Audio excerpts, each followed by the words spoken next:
और क्या करना है देखो तो।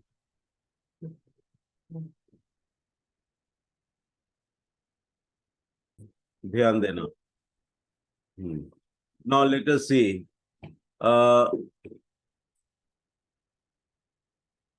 यस, आज हो गया सेकेंड महीना, सेकेंड मई हो गया। और आज का इम्पोर्टेंट क्लास में क्या हुआ? प्लानिंग क्या है हम लोग का? Gauss application. Let us C. one long question must be taken from this very application. Application, applications of Gauss theorem. Application of Gauss theorem रहेगा। और इसमें क्या क्या रहेगा आप देखेंगे। Applications of Gauss theorem. Number one, number one application care करेंगे, है ना? उसमें सब बच्चा आया? कोई वेटिंग लिस्ट में नहीं ना है? चलो ठीक है। Number one application is related to find the electric field. ध्यान देना। To find the electric field, to find the electric field, ध्यान देना। Hmm to find the electric field intensity, intensity, ठीक है, due to, due to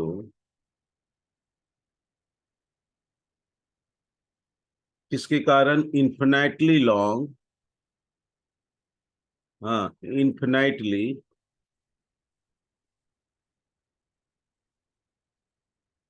infinitely long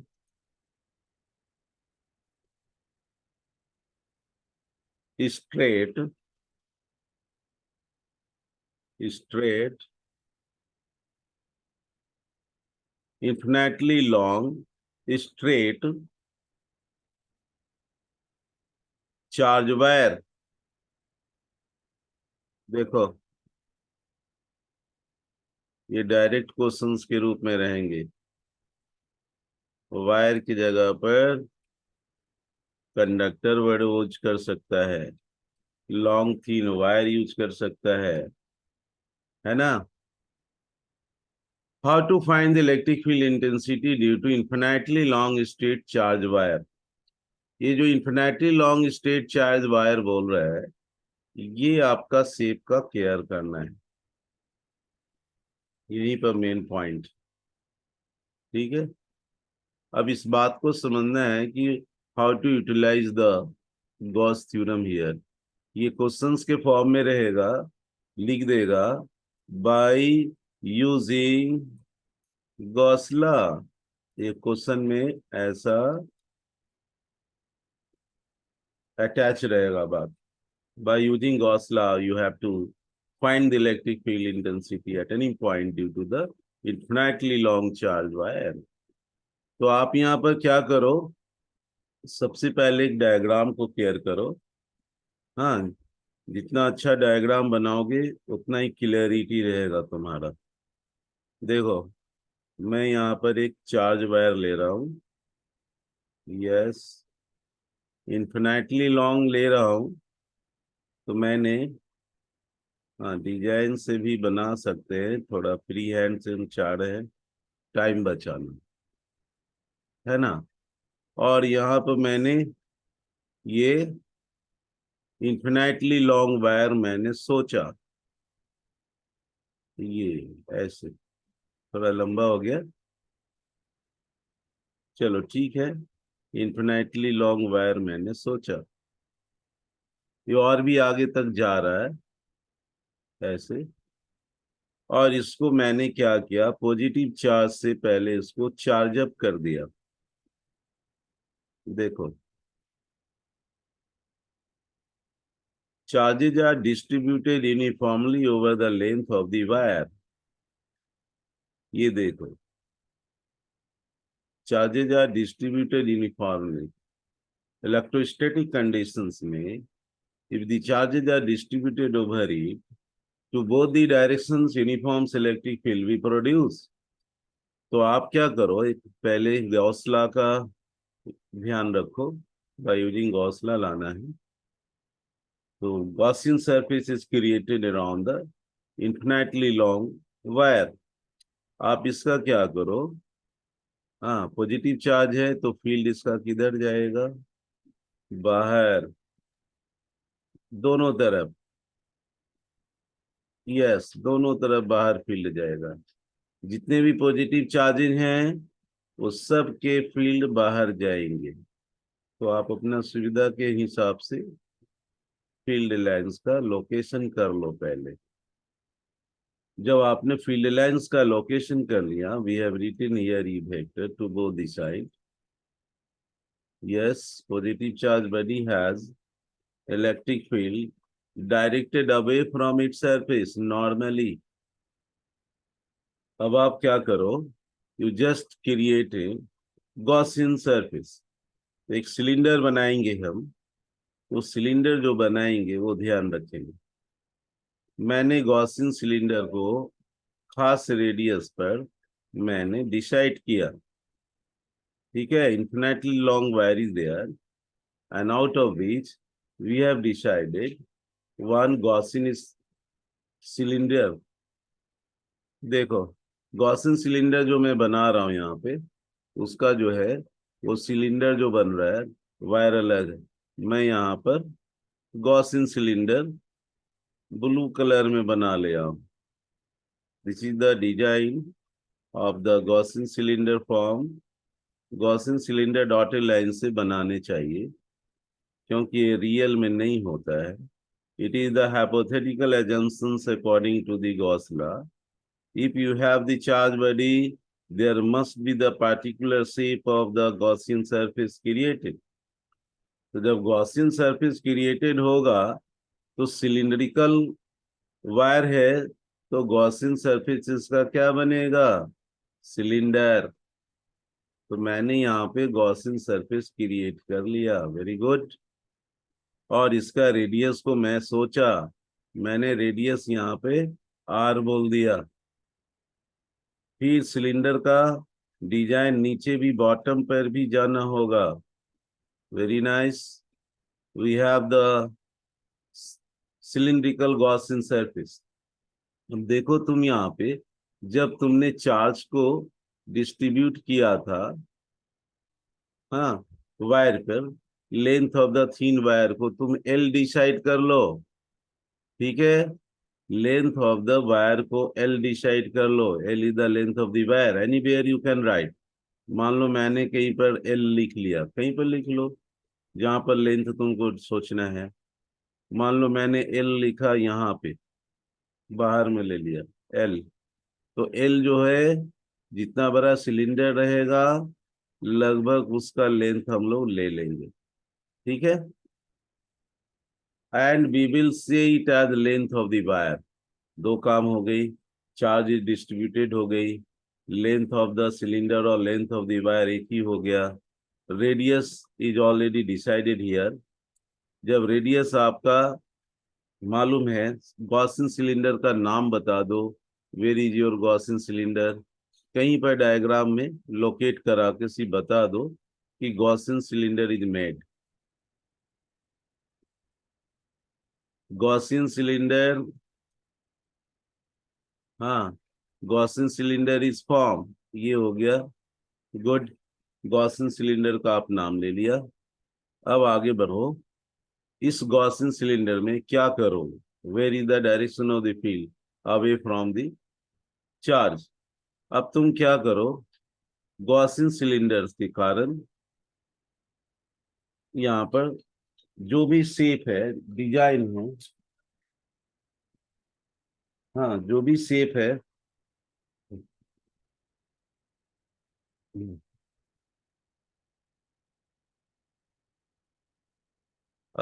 Yes, radius is also r. Radius is also r here. दोनों तरफ होता है, किसी एक डायरेक्शन में दिखा देते हैं हम लोग। हाँ, आर आप इधर और इधर लेफ्ट एंड राइट दोनों सोच सकते हो। When we get the Gaussian cylinder, we can apply easily the Gauss law, for which we can write here what are our assumptions. Number one, yes, Q is the charge. Q is the charge distributed, ध्यान देना, distributed over the length. बस एक ऐसा length of the wire. Yes, ये आपने कर लिया। उसी समय आप बता दो L is our length of the wire. Length of the wire, yes, this wire is infinitely long. It is given in the question. Length of the wire which is of infinitely length. ये बात हो गई। अगर आप, if the charges are distributed over the length, one important line also included in the topic, उसका नाम है, ध्यान देना, linear charge density. Find the electric field of the infinitely long straight charge wire due to Gauss law. When linear charge density lambda is given, linear charge density lambda is given. If lambda is the linear charge density, you know the formula for charge divided by length. You write it as equation 1. Now you think that why we have chosen the cylindrical shape of the Gaussian cylinder around the charge wire. We just split up the Gaussian cylinder. We can split up the Gaussian cylinder into different parts. वो क्या होगा देखना, यहाँ पर देखो, यहाँ पर top के पास जाओ। मैंने यहाँ पर एक नया एरिया डिसाइड कर लिया। बस ये तो समझने का है, कुछ नहीं है इसमें। यहाँ पर ds is the very small surface consider at the top face of the cylinder. फिर नीचे चले आओ, नीचे भी आओ, डायग्राम जितना क्लियर बनाओगे उतना ही अच्छा रहेगा। ds is the small surface area element at the bottom of the cylinder. तो मैंने इसको सेकेंड पार्ट मान लिया पूरा। First part is the top face, second part is the bottom face, और थर्ड पार्ट लेंगे। देखिए कर्व पार्ट है, cylinder has curve surface along the length. अब यहाँ पर देखना, कर्व सरफेस के लिए मैंने क्या किया, कर्व को कट कर लिया, कर्व को कट कर लिया। We have decided very small element of the area cut on the curved surface of the cylinder. ये सारी बातें आ गई, कोई बड़ी बात नहीं यहाँ पे। All positive charges always emerge the field lines away from its surface along the radius. तो आपका जो इलेक्ट्रिक फील्ड जा रहा है वो बाहर जा रहा है। इसके बारे में एक कमेंट दे दो। Uniform electric field is produced around the infinitely long straight conducting wire. अब मैं, हाँ, तो क्या क्या यहाँ पर मैंने कंसीडर कर लिया। यहाँ देखो टॉप फेस, टॉप फेस, नीचे क्या कंसीडर किया, टॉप फेस का एरिया वेक्टर भी दे दो, बार बार डायग्राम नहीं बनता है। आप ऊपर की ओर एरो दे दो और वहां लिखो ds vector going away at the top face of the cylinder. नीचे आ जाओ, area vector is also going to the downward direction with the ds vector. If ds is the surface element, area vector is perpendicular to the plane of its surface. Area vector मैंने पहले पढ़ाया था आपको। तो ds vector is going out away from the bottom. दोनों face का आ गया, ये बॉटम फेस, इसको याद रखो। हाँ, second face is the bottom face. अब कौन सा पार्ट बचा? ये हो गया third parts of the cylinder. ठीक है, third part of the cylinder is the curve surface. So when you are cutting the curves part, thinking of a small area, what happens to the area vector there? The area vector will pass along the direction of the field. ध्यान देना, area is just along the direction of the field. तो हमने क्या किया कि area को अलग से यहाँ वेक्टर दिखाया, and we used to write this vector going in the direction of the field. So we have decided three zones, top, bottom, and curve. For that, all three zones, we will calculate the flux and we can utilize to put into the Gauss theorem to total field calculated for these three regions. अब आ जाओ, अब इस diagram का application में use कैसे करेंगे ये ध्यान रखना। क्या क्या यहाँ पर किया गया है उसको देख लो। अब आ जाओ नेक्स्ट लाइन, फिगर याद रखना या अपनी कॉपी पे ड्रॉ करके सेव कर लो। ध्यान देना, Gaussian Gaussian cylinder is divided into three parts। Three parts, मैंने थ्री पार्ट्स बोला। कौन कौन भाई? नंबर 1 पे जाओ, पार्ट 1 बोलो। ठीक है, इसको बोलो top face of the cylinder. बस आउटलाइन ले लो। सेकंड में जाओ, part 2 bottom face. Bottom face नीचे वाला हो गया। थर्ड में आओ, पार्ट 3, ये थर्ड रीजन हो गया। All the regions are divided. Part 3 जो रीजन्स है वो कर्व सरफेस है, कर्व सरफेस। हाँ, कर्व सरफेस एरिया वाला फेस है। ये ऑल थ्री रीजन्स आ गया। जब ऑल थ्री रीजन्स आ गया तो तुरंत गॉस लॉ लिखो, by applying Gauss law. Gauss law का काफी महत्व है, ये बच्चा लोग के लिए ये काफी इंपॉर्टेंट टॉपिक है। Electric field which give us the electric flux, the total number of lines crossing the particular area is calculated with the help of the closed surface integrations of the electric field over the area element. How to define the electric flux in terms of the surface integrations of the electric field over this area element? जब ऐसा बोलते हैं तो ये formula लिखा जाता है, और according to Gauss law we know that it is nothing but the charge enclosed। ये फॉर्मूला मेरा सेकंड हुआ। We have decided the linear charge density which are already given। If linear charge density is already given, we just apply the Gauss law by equation 2 and we make use of these surface integrations over all three parts। All three parts में क्या होगा? How to calculate the electric flux? Electric flux calculate करेंगे हम लोग, electric flux through region part 1 of the cylinder, top face, जो already बोल चुके। हाँ, part 1। How we use to write electric flux number 1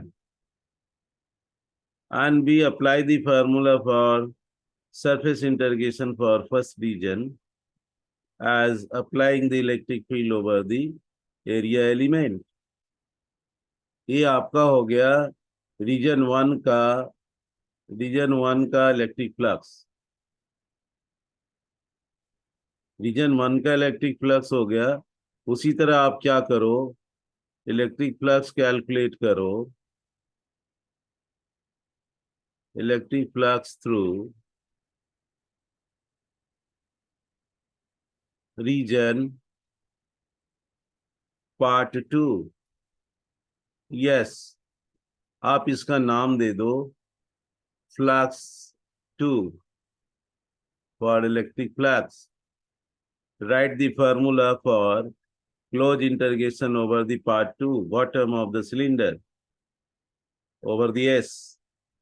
In similar way, you write the electric field with the area of the bottom of the cylinder. And you write fourth step. Now you have the last region which is taken as curve region. Curve region में जब जाएंगे हम तो curve reason का calculation करेंगे। Curve वाला जो part आएगा, electric flux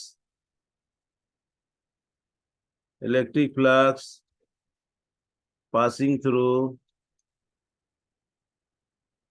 through the curve surface. Very good. जब कर्व सरफेस की बात आ गई तो ये क्या हुआ, थर्ड रीजन आ गया, third region of the cylinder हो गया। We use to write flux electric for the third region and we make use of the Gauss law left hand side for this very third region. This is nothing but the surface integration of the electric field over the area element. We are not changing the any concept of. So this is the equation 1, 2, 3, 4. So this is the equation 4. अब आप आ जाओ Gauss law में, जाओ वापस, put करो सारे values को। Putting the values of जो भी वैल्यूज हैं इलेक्ट्रिक फ्लक्स की। हाँ, ध्यान देना, टाइम कम है, मैनेज करोगे। इलेक्ट्रिक फ्लक्स की तो putting the values of electric flux from जो भी इक्वेशन आपने लिया, आपने इक्वेशन 3 लिया, 4 लिया, और कौन लिया, सेकंड भी लिया। तो ये ध्यान में रखो यहाँ पे क्या क्या लिखा आपने। इलेक्ट्रिक, हाँ यस, फ्लक्स नंबर 1 3 है, 4 है और 5 है। इक्वेशन 5 ये रहेगा, ठीक है। 2 3 4 और 5 इक्वेशंस को सॉल्व करेंगे। लेफ्ट हैंड साइड में जाएंगे, लेफ्ट हैंड साइड में हम लोग लिखेंगे flux in the first region electric वाला, प्लस फ्लक्स सेकेंड रीजन का बॉटम वाला electric flux, plus flux third region का इलेक्ट्रिक फ्लक्स। गुड। अब इसको मैंने 1/ε0 रख दिया। मैंने चार्ज का रिलेशन को लैम्डा के साथ रिलेट किया था। So how to light the lambda at r multiplied with the L will give the charge. So you can directly write the lambda at the positions r multiplied with the length of the conductor. तो आपने कुछ नए ढंग का यहाँ step ले आए और आप तुरंत φ1 का वैल्यू भरोगे तो close integration over the electric field जाएगा, विद द ds वेक्टर जाएगा। बस तेजी में लिखोगे, यहीं पर का मेन पर्पस है। और ये इलेक्ट्रिक फ्लक्स फील्ड जाएगा, कैलकुलेट करेगा with the ds vector. Second region and third region we can also write surface integration over the first region, second region and third region, working over the electric field over the element. उसके बाद हम लोग क्या करें, epsilon not times क्या कर रहे हैं, lambda at positions are multiplied with the length of the wire. ये सारी बातें हमने ले आया। अब हमारे पास एक चीज और है, हाँ, how to find and decide, देखना गौर से। Integration over the first region जैसे ही ले रहे हैं, इलेक्ट्रिक फील्ड का मैग्नीट्यूड ये आ गया, वेक्टर हट गया जी, डीएस का मैग्नीट्यूड डीएस हो गया, cos what is the angle between the area and the field, यहाँ 90 डिग्री 90। टॉप फेस पे जा रहा है, 90 डिग्री टॉप फेस पे जा रहा है। बस दूसरा रीजन में जाओ, हाँ दूसरा रीजन में जाओ।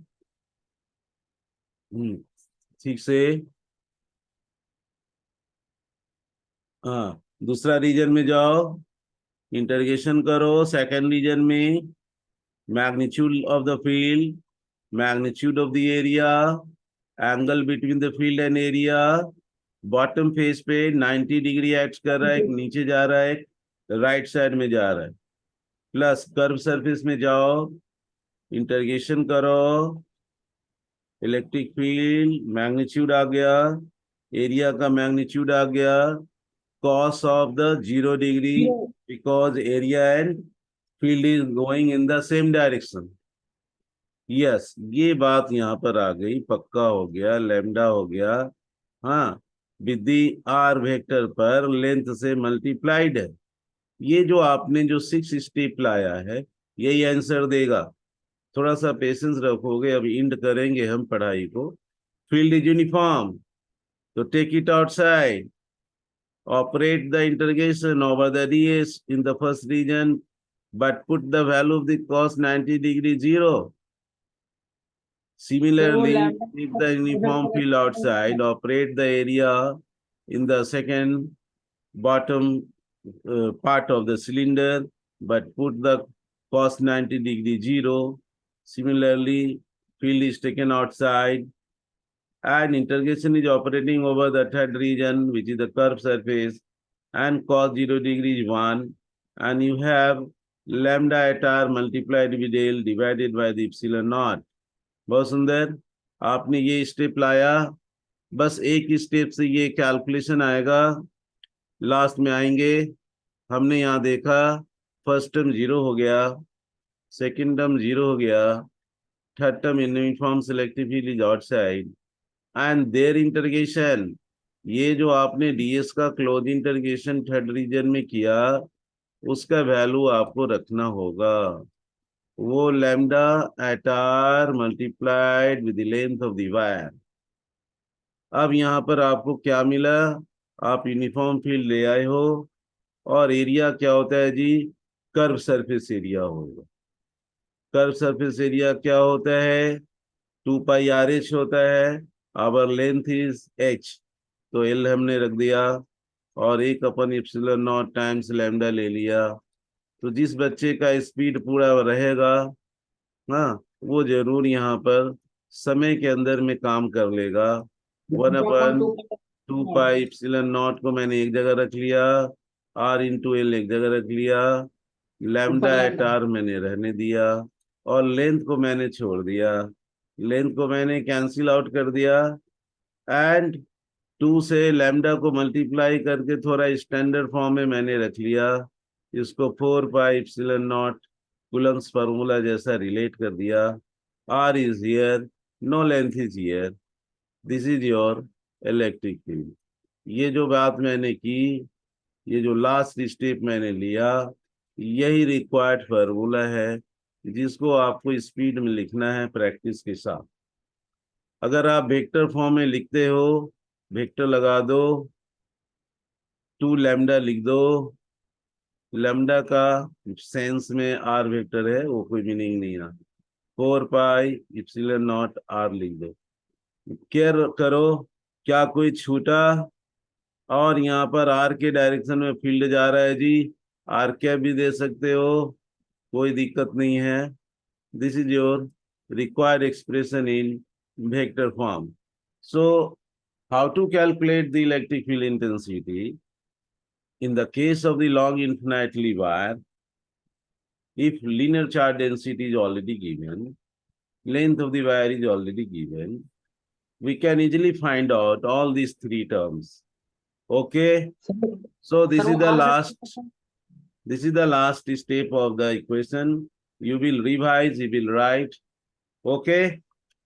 सर वो आर वेक्टर का क्या मतलब है sir, lambda into R R vector vector का? is the r cap. R cap is the direction of the field. If you are showing lambda VDR, that is the direction showing. बिना बिना Location where direction the charges are. This is not the multiplication. This is the sense of the linear charge density. You should take care of. The way to write the lambda inside the bracket is not the multiplication of the lambda and position vector r. Linear charge density is expressed for any location of the charge body for which here it has been written. Well, this is not the any other term. Only 2 lambda by 4 pi epsilon naught r is your answer. तो ध्यान देना इसको, ठीक है?